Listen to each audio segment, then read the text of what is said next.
Una de las cosas que más me reprochaba mi finado padre era mi miedo a los payasos. Era más que esconderme cuando veía uno, sino que era un miedo histérico, incontrolable, que solo se detenía cuando el comediante se condolía y mejor se iba.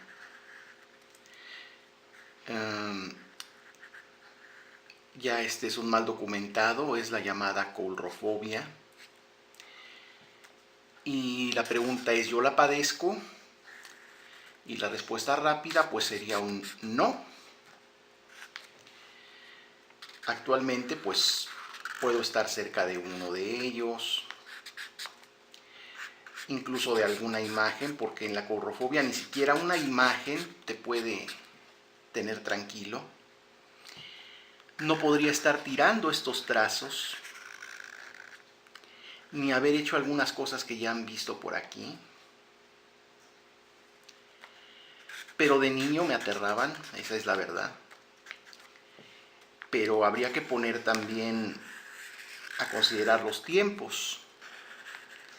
Actualmente pues un payaso, el estándar de un payaso pues es este.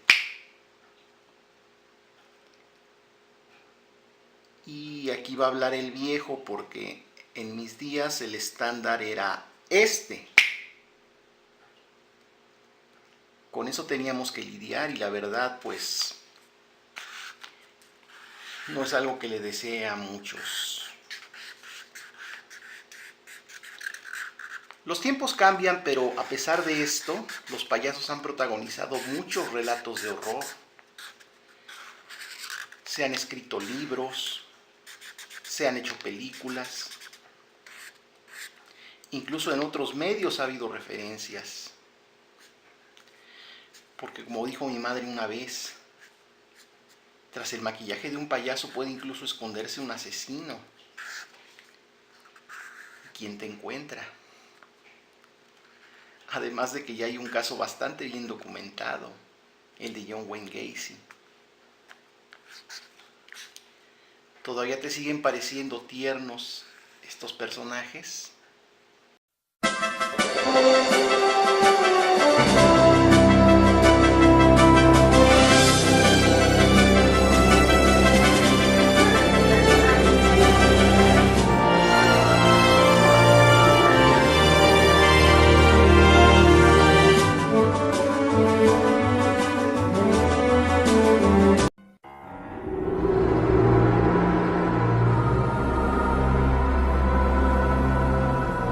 Bueno, dicen que pasa hasta en las mejores familias. Todos tenemos un tío un poquito raro, un tío que hace locura y media.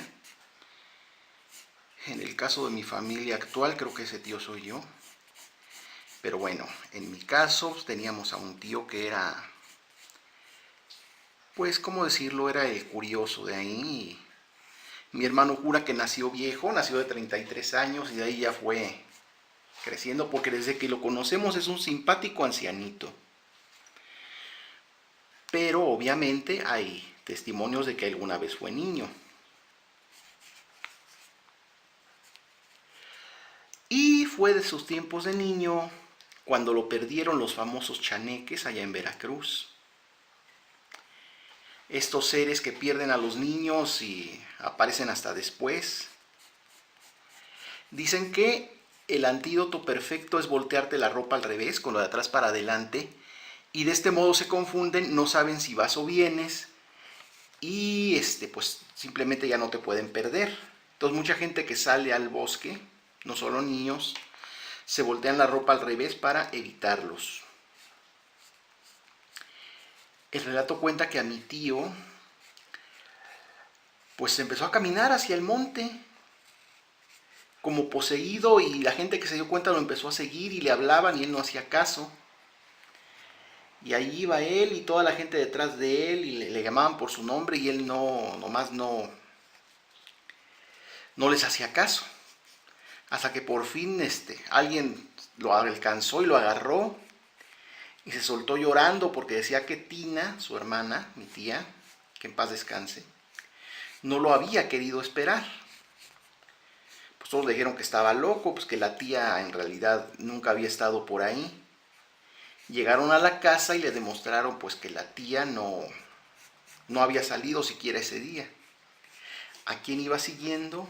¿Quién sabe? A raíz de esto, la abuela siempre le recomendaba irse a donde tenía que ir con la ropa volteada. De este modo, pues no lo iban a perder estos personajes. Ay, el tío.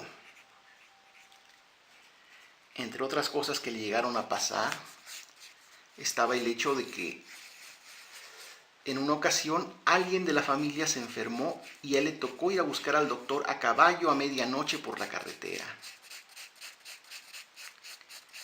En efecto, llega al pueblo, avisa al doctor, el doctor dice que se va a poner en camino y él decide pues adelantarse, ¿no? Porque pues como dijimos había problemas en la casa y ahí te viene en su caballo cuando comienza a oír contra el asfalto de la carretera un sonido de algo duro chocando. Y no eran los cascos de un caballo, en realidad se trataba de los pies de un esqueleto que iba corriendo a su lado. ¿Cómo sabía esto? Pues es que ya era una conseja popular que por las noches, si ibas a caballo, el esqueleto aparecía corriendo junto a ti. Y no importaba cuánto aceleraras el paso del caballo, porque el esqueleto siempre iba a ir al paso de tu montura. Había relatos incluso de gente que había tenido la mala decisión de voltear y ver al esqueleto. Hay quienes dicen que hasta con su sombrerito y caminando, no importaba cuánto corriera tu caballo, la calaverita iba caminando y aún así podía ir al paso del caballo. Esta calavera es muy popular entre esas consejas hasta la fecha. Mucha gente lo piensa antes de cabalgar de noche. Porque vamos, ¿quién quiere ver a la huesuda caminando junto a ti?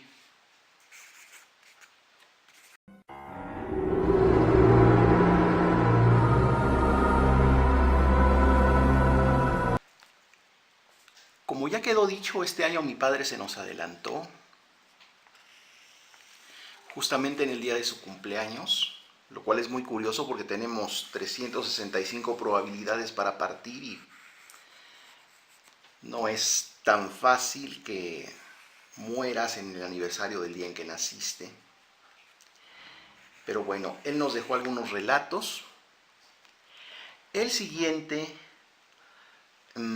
tuve que buscar a mi hermano para reconstruirlo, porque obviamente al no estar él, pues no puede confirmarme algunos datos, así que voy a narrar más o menos lo que yo recuerdo que él nos contaba y un poquito cotejado con algunas cosas. Estuve platicando con mi hermano hace unos días para ver que fuera lo más fiel al original.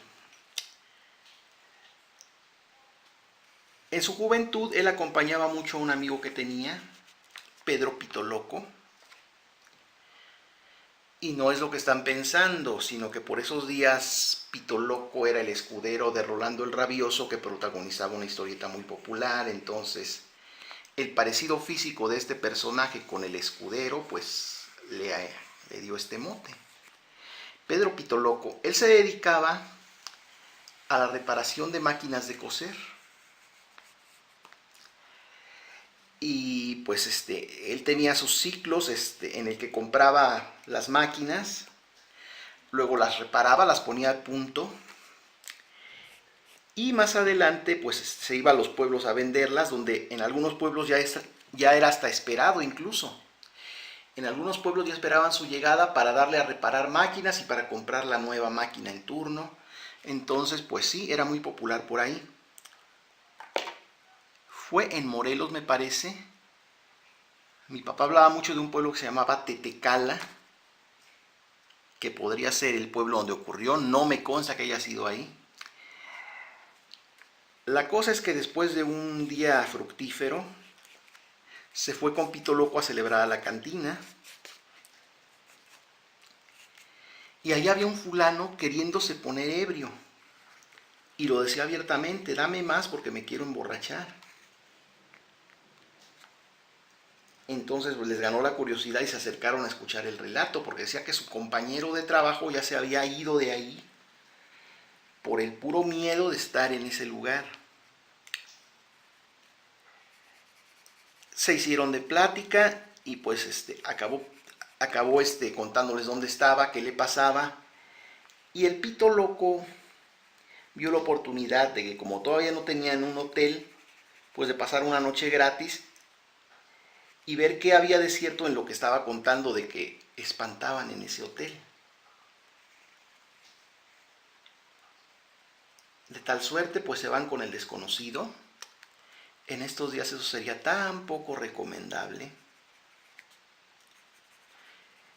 Y se disponen a pasar la noche en el hotel. Como ya dijimos, el compañero de este señor había desertado, así que había una cama vacía que podían ocupar Pito Loco y mi papá. Y en otra cama estaba el inquilino del hotel. Pues sí, apenas empezando la madrugada, eso de las 3 me parece, se empezó a oír cómo caminaban por la escalera. Se oían pasos y ellos salían a ver quién pasaba por la escalera y no veían a nadie. Eso se repitió varias veces, incluso llegaron a quedarse cerca de la puerta para que no le diera tiempo a la persona de esconderse. Y no, jamás pudieron ver quién era el que bajaba la escalera corriendo. El asunto se pone más tenso cuando los billares empiezan a sonar. Una partida de billar. Los golpes a la bola, marcando con los tacos, todo ese ruido de una partida. Bajaron al billar que funcionaba bajo el hotel y ¿cuál va siendo su sorpresa? El billar estaba cerrado, vacío y polvoriento. Y así se fue toda la noche entre la escalera, los ruidos del billar y los rezos del miedoso, del inquilino del hotel, que sacó cuantos rezos se sabía porque pues estaba aterrado. Y así pasó una de las noches más incómodas en los viajes de mi papá con este señor arreglando máquinas de coser. A manera de epílogo, pues en cuanto llegó la luz del día, se fueron de nuevo a la cantina y empezaron a comentar las cosas que habían vivido. Y un viejito ensombrerado se les acercó y les dijo: ¿es el hotel tal? Dijo el nombre del hotel, vamos, que yo ni lo tengo tampoco. Y de hecho creo que ahí mi papá jamás mencionó cuál era el nombre de ese hotel. El caso pues es que el viejito les dice: ah, es ese hotel. No, jóvenes, lo que pasa es que ahí fue convento. ¿Cómo no va a pasar tanta cosa? Y pues sí, espantaban en el hotel que fue convento. Eso es más que razonable, porque muchos de estos edificios religiosos albergan horrores inenarrables. Y hay que ver que los religiosos de entonces, con el tiempo y las circunstancias, se hicieron ludópatas y no le decían no a una hermosa partida en los billares.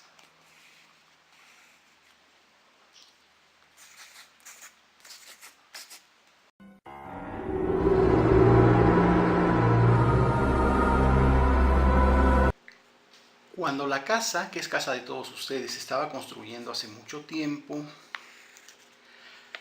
sucedió que el vecino estaba construyendo su barda, le vino un ataque cardíaco y cayó muerto, pero cayó de nuestro lado, del lado de la que ahora es, como dije, la casa de ustedes.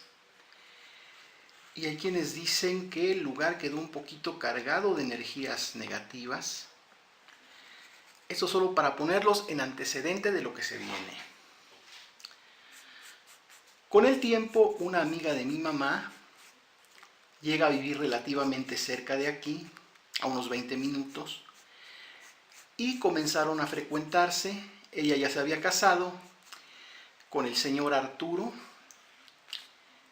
un artesano con 2 puestos en la Ciudadela. Quien no es de México, la Ciudadela es un enorme mercado de artesanía. El señor trabajaba el papel maché. Esta máscara es papel maché, pero pues no, ni naciendo de nuevo voy a llegar a la excelencia que tenía este señor trabajando.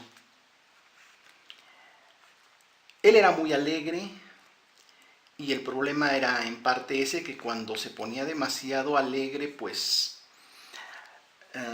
perdía un poquito el control y se metía en ciertos líos, hacía locuras. La última vez que recuerdo haberlo visto fue en una fiesta de cumpleaños de mi hermano, que llegó ya servido, incluso con un vaso con el escudo de su familia, que lo dejó por ahí. Hasta hace unos años por ahí andaba. Le trajo a mi hermano de regalo un carro a escala de Fórmula 1 y estuvo conviviendo todo normal. Hay que decir que para entonces mi hermana venía en camino y también la señora, su esposa, estaba embarazada. Hay que decir que mi mamá y su amiga se copiaban hasta la fecha de nacimiento, eran del mismo día. Bueno, el caso es que después de esa fiesta y como se seguían frecuentando, mis papás llegaban a la casa de la señora Vicky, y preguntaban lógicamente por Arturo. Y ella lo negaba, decía, no, Arturo no está, ya no ha de tardar, o salió, no sé, siempre ponía un pretexto para negar al señor Arturo. Mi papá fue el que empezó a pensar mal, dice, se me hace que la Vicky ya corrió a Arturo de la casa, algo ha de haber hecho, a lo mejor de ese día que llegó servido, lo ha de haber corrido de la casa, se me hace. Y mi mamá todavía no lo creía, decía, no, pues ¿cómo lo va a correr? Pues si él era el sostén de ahí. Pues sí, pero ya es que cuando tomaba se alocaba todo. Todos estaban las conjeturas de qué pasó con Arturo. Pasa el tiempo, nace mi hermana, un poquito mayor que el hijo que esperaba la señora, y la llevaron a que la conocieran. Es ahí cuando la señora Vicky se sincera y les dice a ellos, ¿no? Pues es que Arturo murió. ¿Pero cómo? Sí, en julio, pocos días después de la fiesta donde llegó. Pues sí, es que yo no te había querido decir porque, pues, como estás embarazada, yo pensé que te podía hacer daño, que te podía sobresaltar. Entonces, por eso te estuve diciendo que no estaba y, pues, y ahorita ya no hay peligro. Pues sí, Arturo se nos adelantó.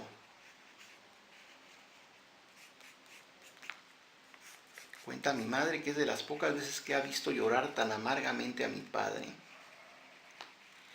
Yo lo vi llorar, bueno, por mi abuela, por mi tío, lo vi llorar por un compañero pintor, pero dice mi madre que esa vez lloró muy amargamente, o sea, le dolía porque estimaban realmente al señor.